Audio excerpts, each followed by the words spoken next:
Ысыкөл облусунун Чолпон Ата шаарында 13 марттан бери Ноорус элдик майрамына арналган ат оюндары өтүп жатат. Буга чейин биринчи лиганын командалары оюн көрсөткөн болсо, кече 17 марттан тарта жогорку лиганын командалары ат салышып жатат.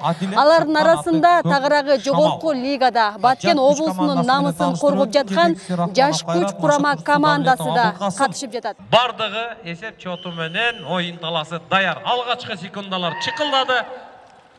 Сапарыңар байсалды болсун. Баткен облусунун жаш күч курама командасы кечээ Чүй облусунун Сары Өзөн командасы менен беттешип, оюн 11-6 эсебинде жыйынтыкталган. Бүгүн 18 мартта Баткен командасы Талас облусунун Ынтымак командасы менен беттеш өткөрдү. Эсеп 5-1 менен жыйынтыкталды.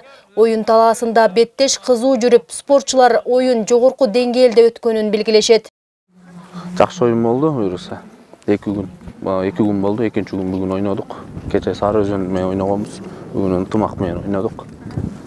Экөө тең аябай күчтүү командалар, жогорку үч лиганын күчтүүлөрү, бүт жалаң звездалар. Ошо жакшы, аябай балдар жакшы ойнодук, аттарыбыз жакшы. Баткен облусунун намысын коргоо үчүн аракет кылдык, колубуздан келишинче аракет кылдык. Эми бая буйрук экен. Жетекчилерибизге рахмат, чоң, Алла разы болсун. Ушунчалык алып келип бизди ойноткон акаларыбызга, жетекчилерибизге. Баткен обласынын жаш күч деген командасына 3 жылдан бери ойноп келем. Буга чейин ошо райондо, областтарда ойноп жүргөнбүз. Азыр мына высший лигада Кыргызстандын высший командалары менен ойнодук, мыкты командалар менен. Буюрса жакшы эле болот. Чолпон Ата шаарында жаш күч командасын сүрөгөн күйөрмандарды жолуктурдук. Жаш команданы колдоп, алга сүрөгөн күйөрмандар спортчулардын аракетин баалап өттү. Кечеге караганда бүгүн сонун оюн болду. Жаш күчтүн даярдыгы өтө сонун, мыкты. Аттар дагы сонун, жакшы, дагы ийгиликке жетиш үчүн дагы аракет кылыш керек. Жаш күч бул түзүлгөнүгө аз убакыт болгонуга карабастан мыкты командаларга туруштук берди. Ынтымак командасы бул күчтүү командалардын бири.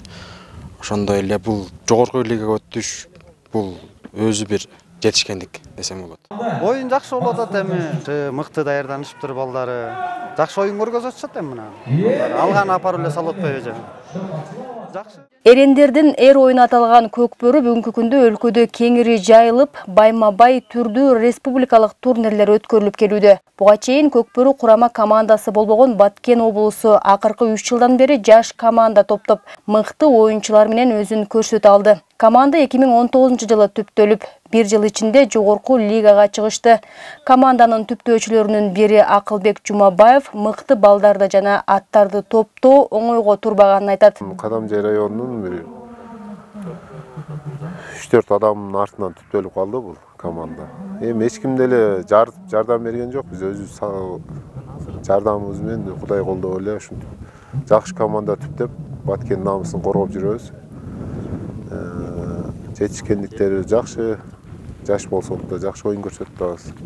Аттарыбыз 20дан ашык ат бар. Балдар бир 15-16 бала болот. Аларды карап, ичинен жакшы татыктуусун тандап чыгабыз. 12 бала, 12 атты. Белгилей кетсек, Ноорус 2021 республикалык турнирине өлкөнүн бардык аймактарынан жалпы 27 команда катышкан. Алардын ичинен 6 команда жогорку лигада оюн көрсөтсө, 21-и биринчи лигада беттешти. Мындан сырткары турнир улуттук спорттун эреңиш, салбуурун, ат жабыш түрлөрү боюнча да өтүп жатат. Миңгүл Көчөрова, Максатбек Акылбеков, Алтын бешик жаңылыктары, Чолпон Ата шаары. Алды, жаш күч ортодон ушундай ылдамдык менен алды.